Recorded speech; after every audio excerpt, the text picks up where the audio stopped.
All right, we're officially live. People are starting to trickle in here. Welcome, everyone. We'll give it a few moments here as people come on in. We hope you're having a great day so far. Welcome to our Prevalent webinar, The Evolution of Third-Party Risk, 5 Key Trends, presented by the lovely and always on trend, Brenda Ferraro, Prevalent's own third-party, VP of Third-Party Risk, excuse me. And my name is Amy Tweet, and I am hosting this webinar. I am in business development here at Prevalent, and my job today is to share any and all questions that you have for Brenda throughout. So you'll see below here at the screen, there's a Q&A function. There's also the chat function. So please ask your questions throughout. We want this to be as interactive as possible, although you are muted and cameras are off. So let us know what you're thinking. And that being said, this webinar is being recorded. So if you do have to hop off, you can't stay for the whole thing. This will be sent to your inbox first thing in the morning. And as we are waiting here, and I hand it off to Brenda, I'm going to launch a poll question. So we are really curious as to why you decided to join us today. So whether it be a purely educational experience, you have an upcoming project, so it's project research. If you don't know where you are, that's also an option. So maybe you're not in the right place, but we're happy you're still here. Or maybe you're a Prevalent customer continuing your education. We're happy to have you here regardless. So Brenda, how are you doing today? I will hand it off to you. I'm doing well, and I hope everyone on the call, as well as you, Amy, are doing well as too. And so what's funny is when you said that I stay on trends, I do a great job of trying to stay on top of trends when it comes to third-party risk. But I can tell you right now that my 2 sons, who are young men, would say that I'm not on trend. And my nieces, who are young, like in their teens, would also say, you don't know what that means. So I try to do well in the business side and need to do a little bit better on the personal trending side. But I'm excited to talk about all of this with you today. And so we're going to jump right in. So the trends that we are going to be discussing really stemmed from one of our surveys that we did out to the community, which was sector agnostic, and also looking at historically what's been happening past the time of COVID. And so the boards and the regulators are all asking about how do we do resiliency better? The financial information is something that is also coming into play with climate and environmental ethics and social governance. So we'll discuss that. The other thing is incorporating your third-party risk management program along with procurement, and engaging them at the very beginning is going to help set you up for success throughout when events that are known or unknown events happen or occur. We've got compliance and privacy regulations that are changing on a dime because of what we've experienced and or what we're going through or we see in the forecast. And then we'll talk about what that survey says. So these are the things that we'll discuss today. And we want this to be very interactive. So make sure that you ask questions as we're going through this so that we can make sure that we are talking about what's pertinent to your interest outside of just trends. So the first thing we'll do is reach out to you with a polling question, and Amy will bring that up for you. Yep, launching our first polling question here. Is your organization increasing focus on third-party risk due to COVID-19? A simple yes, no, I'm not sure. Please take a moment to vote. And that being said, we do a few more polling questions throughout. So as you are either eating lunch or whatever it is you're doing, please take a moment to check in with us. I'm going to give it a couple more moments here. We have most of our attendees voting. All right. 5, 4, 3, 2, and 1. Ending the poll. I'll share results. So there you are, Brenda. Yes, no, I'm not sure. Overwhelmingly no. Wow. That's very interesting. So there could be a couple reasons for that, and we'll talk about those moving into what we're going to discuss now. So if we look at those responses that we received, business resilience is something, like I said at the beginning, that the boards are asking for and the regulators are putting more focus on in their regulation frameworks. And in order to accomplish that, there are a couple things. One is to automate. So we all have gone through third-party risk, and we had the fatigue of answering questions, and we had, how are we going to apply the risks appropriately so that we're looking at the right things and identifying risk-based approaches and techniques for tolerance, and having a focus on risk mitigation versus having a focus on collecting information from our third parties. And we've also had discussions in previous webinars and across the last year and a half about fourth, fifth, sixth, and nth parties. And it seems like it's a big task and a feat to accomplish, but there are ways to do that with automation. As if you're using a collection capability and you're using risk recommendations, remediation scores that are already configured in your system, it should be very comprehensive, and the risk monitoring and threat intelligence as well is something that you can add. Now we're increasing the business resiliency because we need to know if something's happening down the breadcrumb trail or the food chain or the supply chain, whatever way you want to look at it. But what's interesting about that is many companies are stopping at the first perimeter. And so using techniques of knowing your supply chain or your vendor risk management database and having the connections and understanding who's doing what for whom and why, and then having the information in your fingertips to pivot and know exactly what kind of a downfall would happen if some event were to occur for one of your third parties or one of the companies that they're using in order to support your services or your products. So now from a speed perspective, knowing about event notifications and having updates on if someone has been impacted is critical. And in the past, I can pretty much tell you that from my experience, we would have a very manual approach to going about finding out if our vendors had been impacted by an incident or a breach or a ransomware attack. And what happened was we were having to continually put information in a spreadsheet to say, okay, we went out to our critical suppliers or vendors. We asked them if they were impacted, and then we had to track all of those risks to closure. And reporting that up to the board was something that took an enormous amount of time in order for someone or a couple people to put that report together to give to the board on a daily basis. Because if it's something that's impacting your business or your company that could be reputational or brand damaging, then it was really important for the board to understand exactly what they would be impacted by from those companies that they decided to partner with for a supply chain, outsourcing chain, or vendor management scenario. So now what we're doing is making sure that within a platform, you can either use threat monitoring information to give you an event notification, but of course you're going to have to calibrate and fine tune that threat monitoring to tell you exactly what you need to know. So you want to avoid filtering out all the noise, not avoid doing that, but do filter out the noise. And when you filter out the noise, then it helps you to give things into perspective from a very pointed view. We also have the ability to look at the supplemental questionnaires. You might want to look at how you're asking information about ransomware, since that seems to be the topic of the month. We're finding that a lot of the customers that have third-party risk management programs were asking the right thing about ransomware for protection and proactive assessment criteria. However, they weren't digging down deep enough for the effectiveness controls. So they're starting to uplift those sections to really point in on things such as, are you using generic passwords, or are you making it so that your information for the email is not identifying that it's coming from an external source, which could pose as phishing fodder. So those are the kind of things that you'll want to do, as well as having a rapid response technique.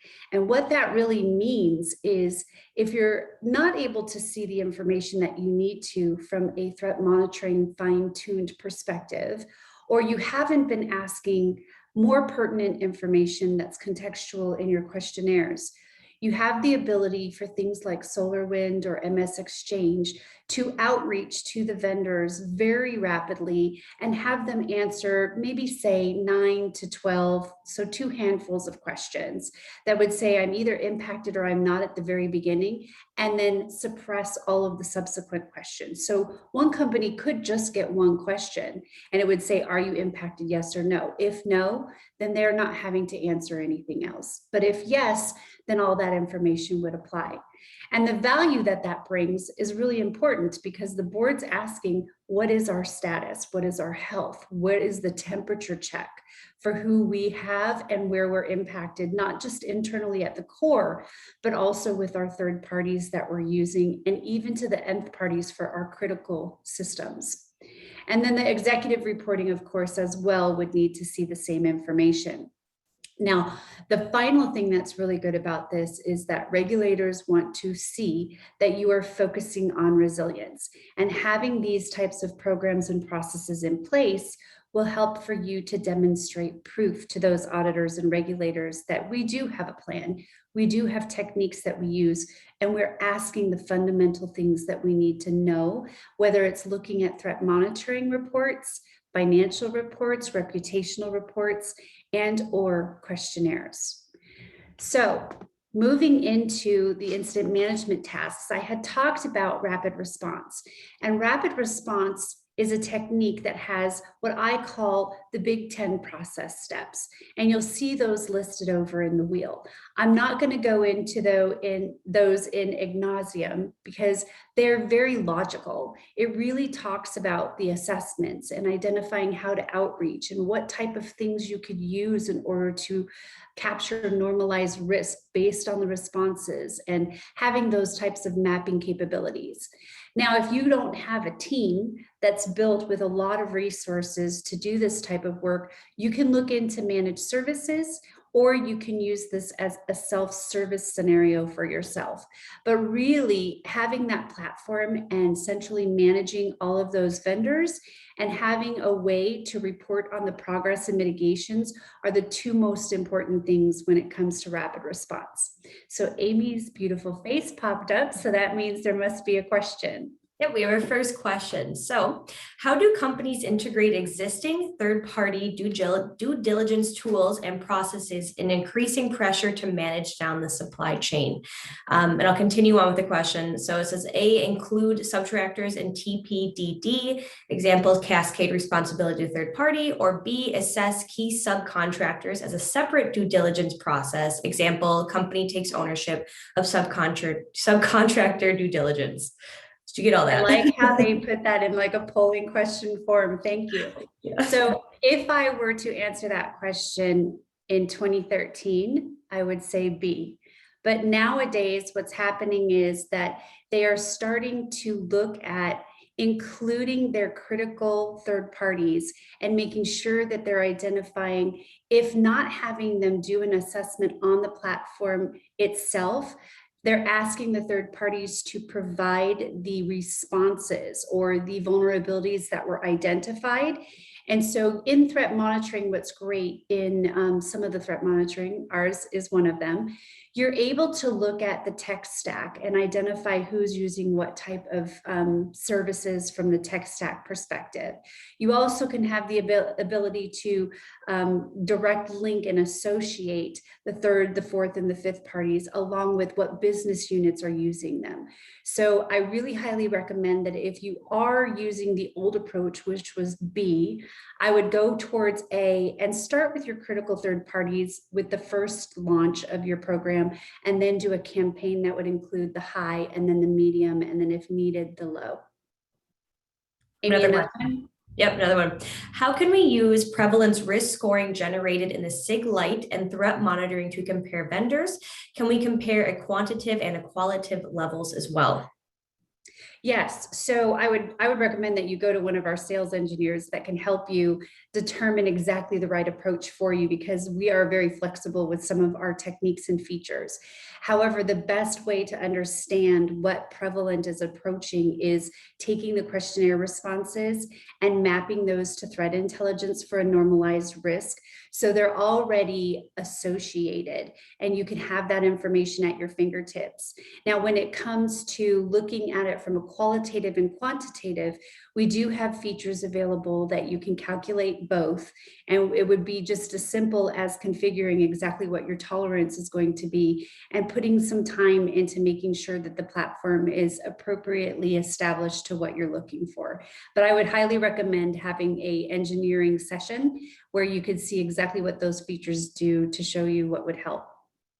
All right, so the next thing that we have is a polling question to keep us all engaged. So if you are walking around, speed back over to your computer to put in a response. All right, second polling question. Are you actively tracking non-cybersecurity reputational risk? Yes, no, I'm not sure. We'll give it about a minute here. Thank you all for staying interactive with us. Makes it a lot more fun. I like the questions that come in too. I know, that's really helpful. The more questions, the better. We are here to help. So if you do have any questions, and again, there's no stupid questions, just submit them to us. Okay, we'll give this a few more seconds here. If you can run over back to your computer and give us an answer. 3, 2, 1.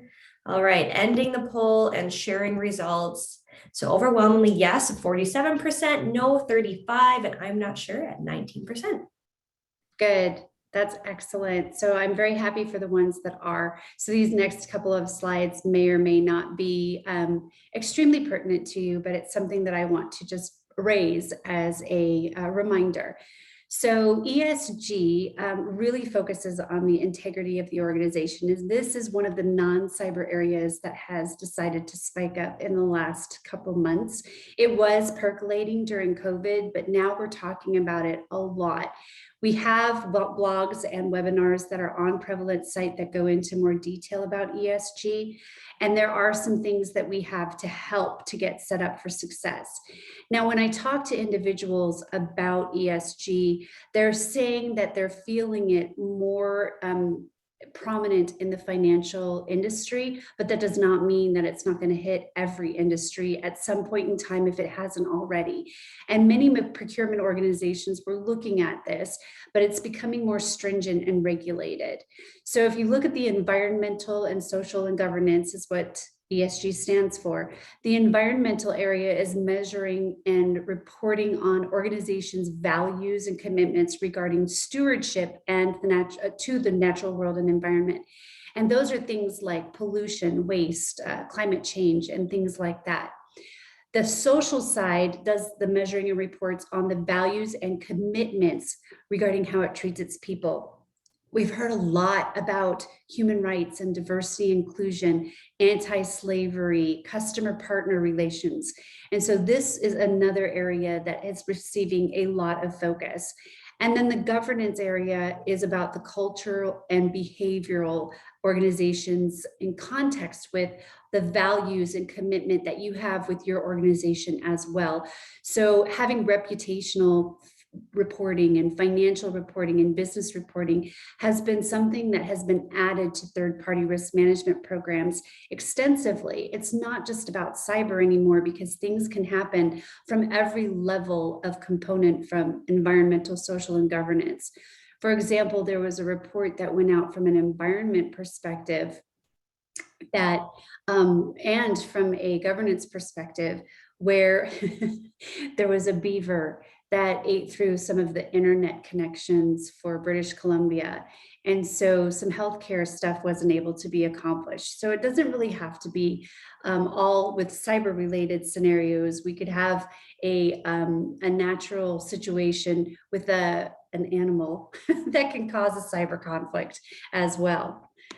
So as we look at how this is impacting third-party relationships, again, there are some blogs and articles that go into much more detail about this, but you have to look at these 5 components that pertain to strategy, process, and reporting to lift you up in the ESG area. For the scope, not one size will fit all. It really depends on what type of an organization you have. There are common elements, but the differences are because of the industries. And you'll need to define ESG scope and program based on its risk and regulatory profile. The ESG categorization needs to have a clear understanding of three main things: the relationship types, the operation location, and the risks that are associated based on those. The biggest part is the initial due diligence. So as I was talking about engaging procurement and sourcing in the beginning of the life cycle of third-party risk and the awareness of what those risks can be, onboarding and documentation is very critical here, along with validating that there's no organization that's on your sanction list or political person exposure lists or financial ratings and even reputational brand lists. So these 5 components are also being drawn into the third party and shared with the procurement organization at the same time. So that thorough onboarding and on-site inspections and audits we had talked about a couple times in webinars where, of course, sadly, we're not traveling as much as we used to. It's starting to pick up, thankfully. However, we're not going on-site as much to do those validation techniques where we're testing protocols to say, okay, you told me that you had practice in place. I'm seeing on the threat intelligence that there might be a mismatch on what you told me, and I'm going to go and do a validation assessment on you using testing protocol to determine if what you told me is accurate or what I'm seeing is accurate, and then reflecting that in the risk. So acknowledgement and attestation of supply chain code of conduct is also something as well. And then you move into the ongoing due diligence. We're not doing one-time assessments as much anymore. You will have an at least annual assessment based on the fact that you may have a really great vendor or third party that's doing all of their security protocol and their non-cyber items very well. They haven't been announced in any threat intelligence or monitoring event notices. They haven't had any negative validation protocols. And what happens here is that you want to be readily available for a continuous evaluation. So if someone's been identified that has risks, you're tracking those to closure and you're verifying them. But as well as if an event occurs, you're then making that bubble to the top to be looked at right away versus waiting a year and saying, oh, thank you for mitigating those risks last year. I'll take a look at them now since it's your annual review. So it's more of a continuous evaluation. And they're going to be looking at those database checks and making sure that you have indicators that trigger assessments. And they'll do periodic assessments based on if it's a critical vendor, you may have to uptick those assessments saying, okay, we're going to look at you every 6 months or every quarter based on how important you are to our company. And then the ESG reporting, you cannot manage what you do not measure. I finally said that right. Sometimes I mix them up. But these things are, it's about having defensible reporting and it's clear representation across the extended third-party relationships. And they roll up to your board and they have disclosure processes and things that need to be attended to as well. So I highly recommend looking at this information on our website. There's blogs and webinars. I think we did one in January with two really professional women that I highly look up to. So go and take a look at those. Another polling question to get us into the next topic. Yes, and I want to say that Beaver story is amazing. And I love that you brought it up. It's so uniquely Canadian. It's just great. All right, our next polling question is: procurement, anti-bribery, and corruption included in your third-party risk management program? Same as before, yes, no, I'm not sure. Take a moment to answer. All right. We're kind of all over the board here, Brenda. I'm excited to share. Yes. I always like it when there are people that are not sure or no, or even yes, because there's ways to improve if you're yes, there's ways to learn how if you're no, and there's things to look forward to if you're not sure. Yep, and most attendees are here for educational purposes. So if you're not sure, that's great. That's why you're here to learn. We're here to help. All right, I'm going to end the poll in 3, 2, 1. And Let's sharing results. 46% yes, 33% no, and 21% I'm not sure. Great. And what's really good about that is it means that even if it's in the third party risk area or it's in procurement or you've already combined the relationship of procurement and third party, I do see some companies that are doing that. It's helping you to know the information that you need to from a non-cyber perspective. So the APAC key fundamentals are listed over on the left, and there's 10 of them. I've got big 10 all through this assessment webinar, but these 10 items show you the things that are really important that you need to look at from a perspective of, is there an ethics risk assessment? We have an ethics risk assessment that can be included in your third-party vendor outreach. And if it's integrated with the continuous reputational and compliance and corruption insight, that's what's going to help you get very fluent up and in front of what's happening with ESG, as well as anti-bribery and the things that are happening in that space. Now, program automation can definitely help here as well. So if you have your platform or your program configured to take all of these 6 items into account, then things will become much more rapid and fast. So I would make sure that whatever approach that you're taking, you're looking to a future and a maturity to use automation, whether it's the risk register that's centralized, document and evidence management that helps you to determine what items are not fresh from a document perspective, or if you have some stale information that's giving you a detailed risk capability. And then also the compliance reporting, making sure that your questionnaires are able to be viewed and visible in different aspects. So you collect, it's machine learning, artificial intelligence, and then it's reflected to you in a report or a view dashboard that will say, I am compliant with GDPR in this manner based on the content we received. So there are some companies that have many different outreaches to the vendors and the suppliers based on what they need to know. And they're consistently being asked for things that may be repeated. So making sure that you're honing in on relevant information is also important and key. So the ethics risks can surface at any time, and you want to be prepared for what you need to know when it comes to these types of things. Now, from a compliance and privacy perspective, we talked about how important this is. There are companies that look at regulation to drive what they do for third-party risk. There are companies that look at compliance, and some look at privacy, or they look at all three, and they call it the enterprise risk. The word wasn't coming to my mind real fast.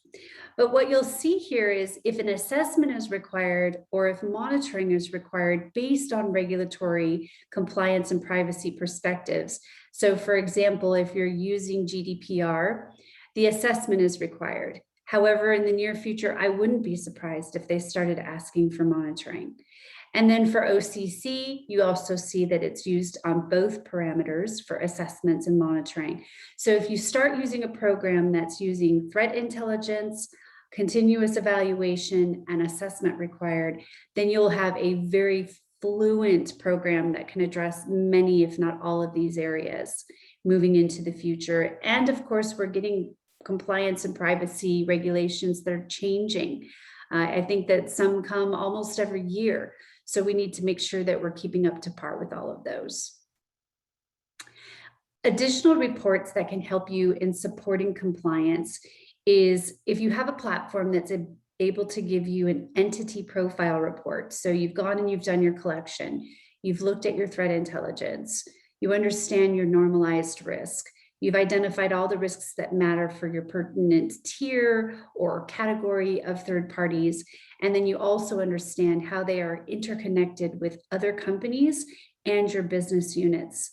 Then that could be something that can help with contracting. So make sure that you're sharing this information with your procurement and sourcing companies and departments, because they'll need to know this on how much of a heavy lift you'll have in order to get them up to par with what your key controls may or may not be.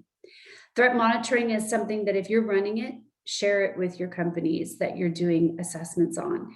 I remember back in the day when I had an evaluation of some threat monitoring organizations' tools, and they all gave me a report for my particular company I was working at.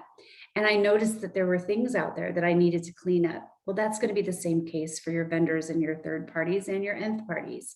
Give them the chance to clean things up. Give them the chance to respond to those items. Don't just run the reports and make a decision on them, because there are false positives that could be present.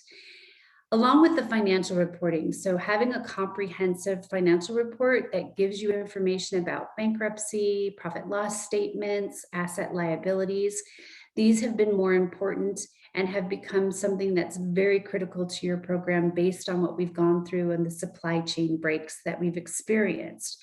So whether it be we couldn't get toilet paper, or right now in the East, it's hard to get gas, these are the things that we need to know about what's going on from a company perspective. Now, if we move into the next polling question, that's going to give us the opportunity to go into the next section. Yep, here we are. Have you taken the opportunity to review the most recent Prevalent 2021 study results yet? And as you answer, if you have not had a chance to, you can message me on the chat function. I'd be happy to send you the link after this. So if you didn't get a chance, let me know. We'll wait a few more moments, but I'm seeing most people have not. Okay. Everyone's stopping their lunch really quick. Okay, some people are chatting saying they want to see the results. I'll be happy to reach out. I'll give you a few more seconds here.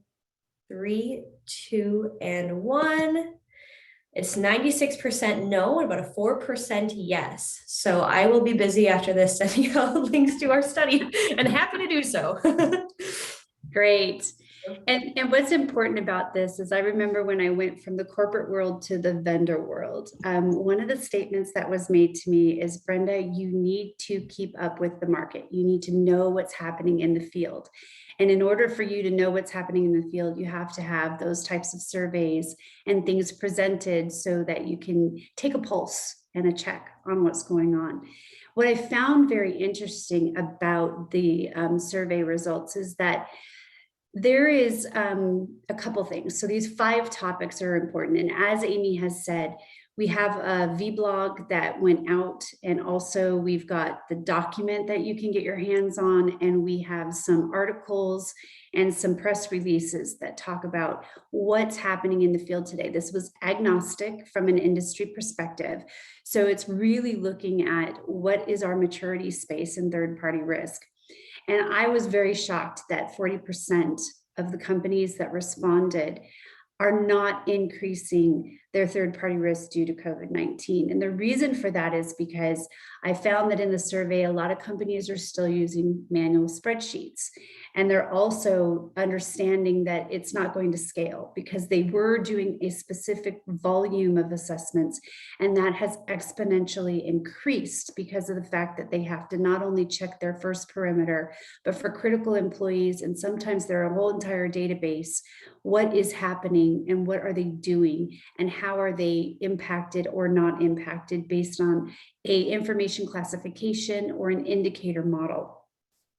And that causes a reporting challenge. It'd be very difficult to say who's impacted if you don't know all of those connections. So hopefully in the future, we will have more visibility into all of the connections of the supply chain and the outsource chain.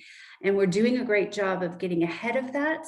However, I'm looking for the nirvana where it'd be really easy to say, okay, like a neighborhood watch, what's happening in my neighborhood. The other thing is that geopolitical and human rights, we talked about the APAC. Also, the overall formula of risk needs to include non-cybersecurity type of reputational risks as well. So fewer than half of those companies that responded are doing that.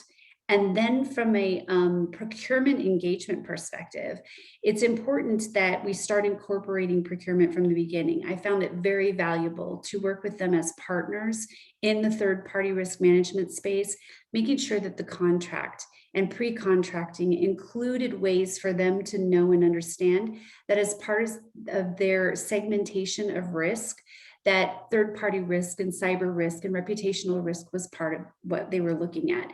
And sometimes you can say, the procurement department will come to you, or the sourcing agent will say, we already look at this information. They'll say, well, great, I've got some more. And here, let me give that to you because you could use it to your advantage and even litmus test what you're finding out in advance. So there's some ways to use the information from a third-party risk as well as procurement and harmonize that together. And then there was 44% of the companies that responded that they're not assessing cybersecurity risk. And we talked about this a little bit. I want to make sure that if you're using spreadsheets or if you're looking at just cyber risk, to really think about what other components are required in advance of a regulator, an auditor, or someone coming in telling you need to do more. There are ways to hone in on those items and make sure that you're looking at what's relevant for your company and identifying the risk tolerance. There's another scenario that happened in the rapid response space where there was a customer, and I think I've talked about this a couple times, but they had found that ransomware was attacking them, or they knew about ransomware about 15 times in the year of 2019. But then in 2020, it increased to 51 times. So I kind of had a crystal ball and was worried that when we started going through the work from home situations, when we started changing the way that we were working, whether it was in the office or having people do things differently, that we would start experiencing some of these types of vulnerable exposures. And indeed we did. Ransomware seemed to be the first one to crop up as the nasty situation, but we're getting our hands around it. And as soon as we can start seeing things proactively, we'll definitely be making that well aware and known in our exchanges as we're doing already. Okay, so Amy, I think right now, if you can pop up the last polling question that I think we have. Yes, I can. All right. Last polling question. So are you looking to augment or establish a third-party risk program in 2021? Yes, no, I'm not sure. And no, as we mentioned before, we are here to help. So if you do have questions, you need resources, or want to speak with a product expert here, I'm happy to assist with that. We'll leave this up for just a bit longer here. And any other last minute questions that you do have, while we have Brenda here, you can pick her brain, please send them my way and I'd be happy to present them to her. All right, we'll leave this for about 5, 4, 3, 2, and 1. Thank you all for participating. All right. Okay, thanks, Amy. So a little bit about Prevalent. Just at the end of this webinar, before we get into Q&A, we talked about a very high level item, which was resilience. And of course, all of these things around the intelligence from every corner wheel becomes components of that. But I would want you to really look into what things are we doing outside of cyber? What things are we doing to automate? What things are we doing to make sure that we're doing pertinent, relevant information and normalizing risk from all of the different corners that we have coming at us, and engage the right departments, procurement being one of them, and all the other ones as well, like privacy and compliance and legal and enterprise risk. So those are the main things, and we can help you in many of those areas. Amy's here to do that, so reach out to her for demos and or if there's a specific area of interest, and we can definitely get that in front of you. So Amy, was there a question that came in? Yeah, someone was curious about what is on the Prevalent roadmap. So the Prevalent roadmap has a plethora of things. We're changing things every 6 weeks to 4 weeks. So I would reach out to Amy and she can get you set up with one of our sales engineers that can provide you the roadmap, and they can tell you exactly what is on it. I know that for a fact, when I start talking about things that happened in Q1, there were things coming in Q2 that I couldn't wait to be launched. And now we're in Q2 and I can't wait for the things that are happening in Q3. And there's so many things that are going to have to happen to fulfill those disconnects and gaps and close those gaps for the trends that we're seeing. Was there another question, Amy? Yeah, another curiosity here. So what additional information is provided by Bitsight Integration?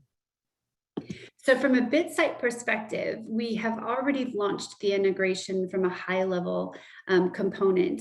There are conversations and some things that have been or are going to be released that then take into account additional domain content and mapping to the Prevalent control framework and also other standard frameworks, so that when you're looking at the harmonized or the normalized risk, whichever way you want to call it, then you are able to see if there is a mismatch or if something needs to be created from a risk level, whether it's someone who told you they're doing a protocol or whether it's someone that's being seen in the threat intelligence space that is having a miss or a vulnerability. So there are things with Bitsight as well as some other types of integrations that our organization is looking at from a product perspective. We want to help you get to a point where you don't have to keep using separate tools.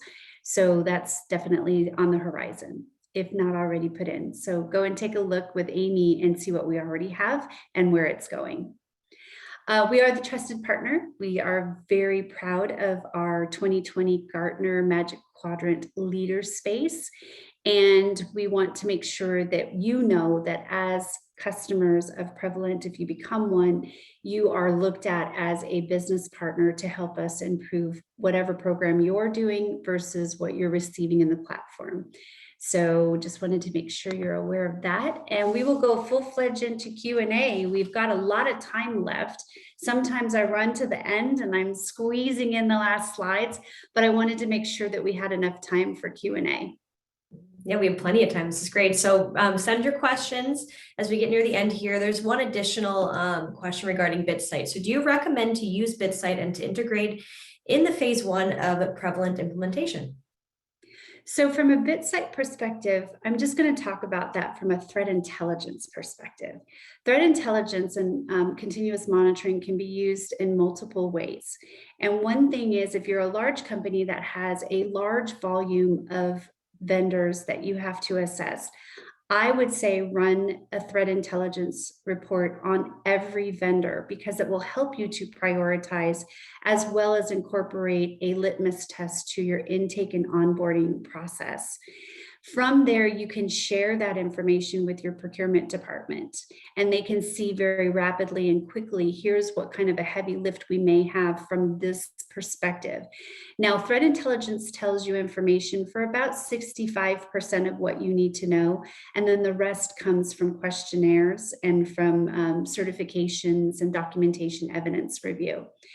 The other point about having the threat intelligence available is to accompany your questionnaire with that. So if you get responses and then you have the threat intelligence that normalizes and harmonizes the risk, and then ongoing monitoring of threat intelligence for events is something that's going to help you to determine if some kind of an event has cropped up that wasn't there before, and it would indicate and be a trigger for you to reassess and or to look more deep into that third party or fourth party or nth party, however far you go, to see if there's something that's going to be a vulnerability that's going to impact you negatively. So I hope that answered your question. I would truly look at threat intelligence as a very complementary assessment approach where you can use it at the beginning and the middle, ongoing, and then even at the end. So don't put it to the side and not use it. Don't use it holistically, singularly by itself, and make sure that you're making your decisions based on the approach that you're using. So for example, I never made a decision on going forward with a vendor based on just the threat monitoring report. It helped me to present the priority or give me insight into what I may or may not be able to do moving forward. But it's easier for the selection process to say, we do know that you've got some vulnerabilities, knowing that you may or may not need to shore up those vulnerabilities if they're false positives. And also in our program, we're going to be using questionnaires to find out more of the processes and the procedures, the fundamentals that aren't cyber related.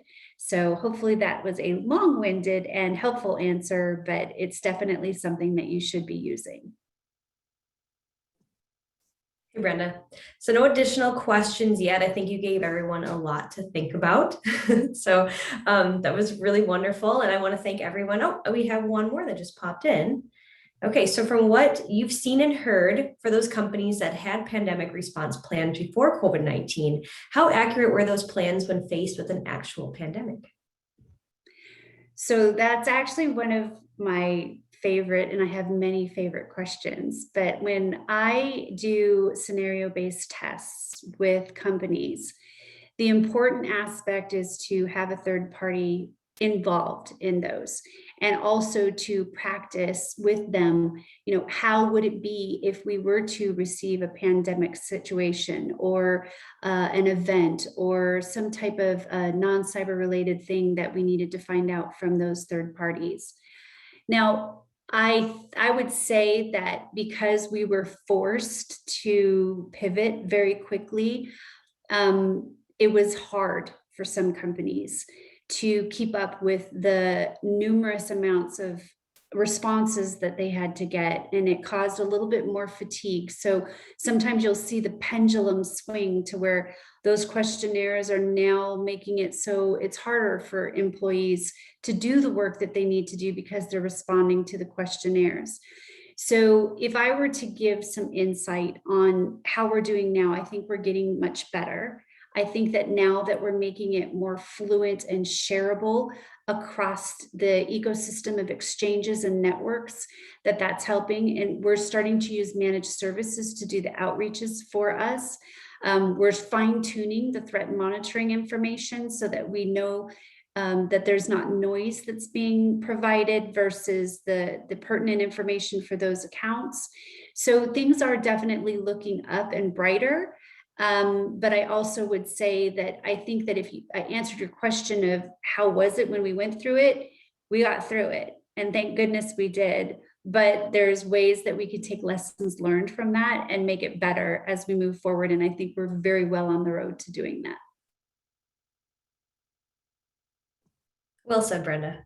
I don't have any additional questions at this moment. Oh, maybe right when I think that, someone was unable to answer some of the poll questions. So I will follow up with this person to see if they, have anything or have any questions. But otherwise, I don't see any additional questions coming in. So I would like to thank you, Brenda, for sharing 5 key trends in the evolution of third-party risk. I want to thank everyone who attended with us today. And again, this recording is going to be sent to your inbox first thing tomorrow. So if you'd like to check it out again, please do so, pass it on. That being said, I know a few of you asked for the link to our study results, so I'm happy to follow up with you after this. And there anything else, any other questions, pop on now. Otherwise, Brenda, thank you so much for your time. I learned a lot as always. And if there's anything additional, let us know, Brenda. Enjoy the gift of time today, but thank you very much for everyone spending time with us. And we look forward to either seeing you tomorrow on our next webinar or some in the future. Thanks, everyone. Have a great rest of your day. Thanks, Brenda. Bye-bye. Bye.